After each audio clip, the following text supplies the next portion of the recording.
What's going on, everybody? 5 Questions with ABJ, New Era Pro Wrestling at the Coaldale, the Haunted Hotel. I don't know, the Anthracite Hotel.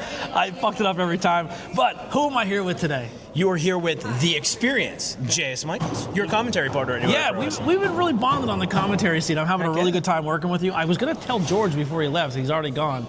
But Lily did a great job on ring announcing tonight. I wanted to tell George, and I kind of round up by Nathaniel, like, I think we have a third commentary person if he wants to keep coming to shows. I think us three would be a fun little team. And do it here at New Era. But good vibes with George always. Let's get right into it. What is your current goal in life? I don't have any goals. No goals at all? No, that's the hard part. That is the most challenging part. I have no goals. Nothing? No. Just having fun. Content creating, life in general? No. Just live it day by day? If I have goals, I have anxiety. I've found that if I dive in head first and whatever happens, happens, and that's the result I have to live with, I'm okay with that. That's kind of how I do things too. People are like, what are you doing next week? I'm like, I have no idea. Yeah. When I wake up, I'll let you know. Yeah. When stuff's planned ahead, I stress about it too much. Yeah. So if there is any, it's just getting eyes on everything we do here. It's getting eyes on the people that work hard, showcasing 570. And any way I can do that, that's a success. If I sell one more ticket, if one person even gets called back to be, security on AEW or whatever because of what we do, mission accomplished. Absolutely. Like-minded people. That's why we bond very much. Heck yeah. I got the new T-shirt tonight. We're gonna do a little shirt trade. It looks great. What are you currently doing to achieve your goals? Oh, I just work my ass off. So whatever I feel like doing, I do it. So I'll wake up in the morning, get ready for the gym, take my pre-workout. And then an hour and a half later, actually make it to the gym because I get a great idea at 6:30 in the morning. And next thing you know, there's 15 posts and 20 videos. And I'm like, shit, I really have to go to the gym because I have work. So, yeah. Yeah, it's part of it, that grind. What are some distractions or setbacks you have to overcome? I don't know that there are any setbacks or distractions or just all the wrestling and all the things going on. So there's too many things going on at once. It's hard to support everybody. It really is. Trying to put yourself in multiple places at once. It's going to be really hard at some point to pick and choose, like when two things are running at the same time. Like we almost have that situation a month from now. Yep. And I'm like, who do I help? Because I want to help everybody. Yeah. And I know that sounds great and all, but I'm one of those people in wrestling that was never there to put myself over. I'm just there to help out and have fun and actually, I'm not going to wrestle forever either, so I have to figure out how that ends. But I have no idea. Yeah. I have no idea. Somebody from a promotion's like, hey, when are you going to wrestle for us? And do whatever. And I'm like, I don't know. What do you got for me? So future's wide open right now. Yeah. Who or what motivates or inspires you? I'm a weird person to interview and ask these questions to. Nobody. I've had, when I was probably my first wrestling stint, my father walked out on my family, so I'm not used to having role models or examples. I had to be my own role model, my own example. I just work my ass off and do whatever I can, and anytime I fail, just pick myself back up and hurry up and figure out how to succeed and not focus on problems. So I'm not inspired by a lot of people. I don't look up to a lot of people, and Is there someone on the scene that you see at shows and just you look at their work ethic or you look at the way they go about doing things and be like, man, they kind of get you pulled from that energy? It's the collective energy. Yeah. It's the all-in, everybody's here for the same common goal. That's very inspiring, right? And it pushes me to work harder. There isn't one person. It's the collective energy. The kids that we're looking around right now, the 20-year-olds, 30-year-olds, 40-year-olds, like people are just here to tear down this place and get ready so we can be invited back and make sure it's all tip-top shape and clean. So the fact that everybody's working towards a common goal is really, really awesome. And that in and of itself is inspiring. It's not a person, but it's a situation that inspires me. Absolutely. Yeah. What are you grateful for, and are you currently happy? Grateful for? I'm grateful to be alive each day, right?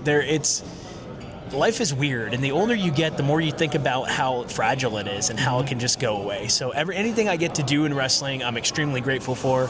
Anything I wake up for, everything I wake up for every day, the ability to go to the gym, the ability to be healthy, the ability to, enjoy food now. I had a condition with COVID where my taste was completely distorted, and I'm grateful that food tastes like food now. Yeah. My taste was horrible, so I am super, super grateful now just to wake up every day and put my 2 feet on the ground and being able to accomplish more and more every day. Awesome. Where can people find and support you? So I'm at Experience JS Micheals. That's my handle everywhere except for X, because X is like, that's already taken. I'm like, who the hell calls himself the Experience JS Micheals? This is ridiculous. Yeah, find him.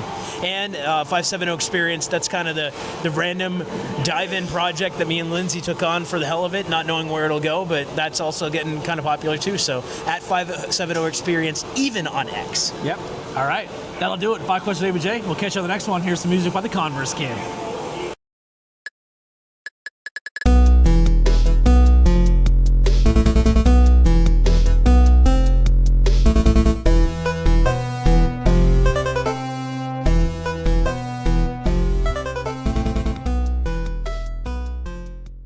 We're back for the bonus question. JS Micheals. Now, you were around for a while, trained, did wrestling, got out, get back in. Yeah. What was the what was your driving factor of looking at the wrestling landscape now, and what was that moment where you're like, I want to get back into this, whether at any cost, whether it's being the content guy, the wrestler guy, the commentator now, what was that event or show or person that you looked at, you're like, I'm getting in?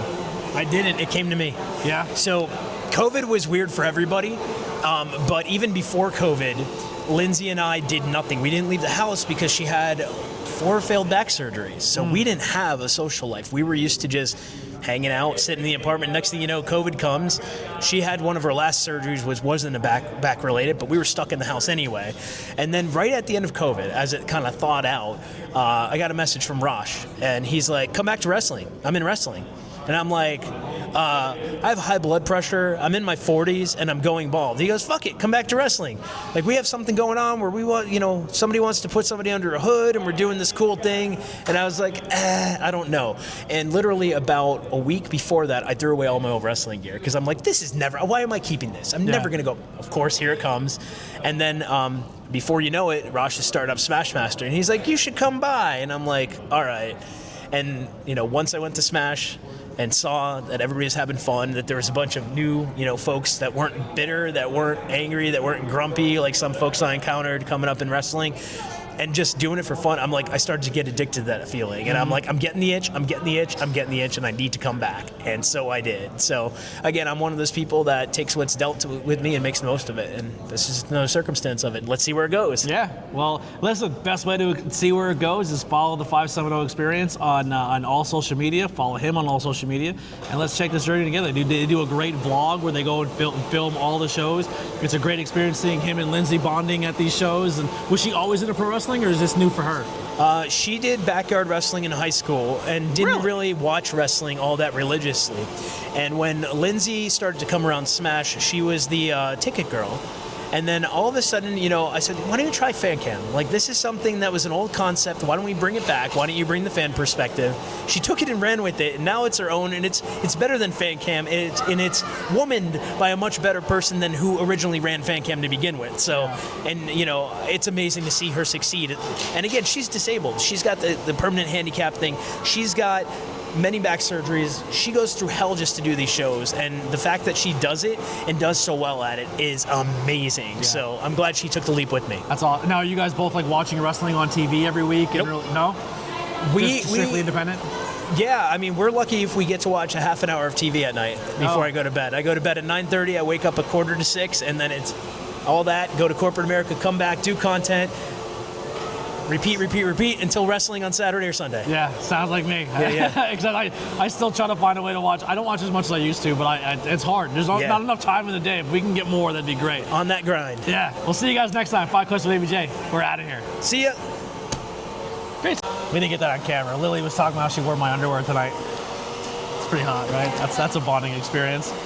Can you say the same? You ever wear your partner's underwear? No. I never have either. No, I haven't. All right. We'll keep that at the end. We're back. 3, 2, 1. Let's go.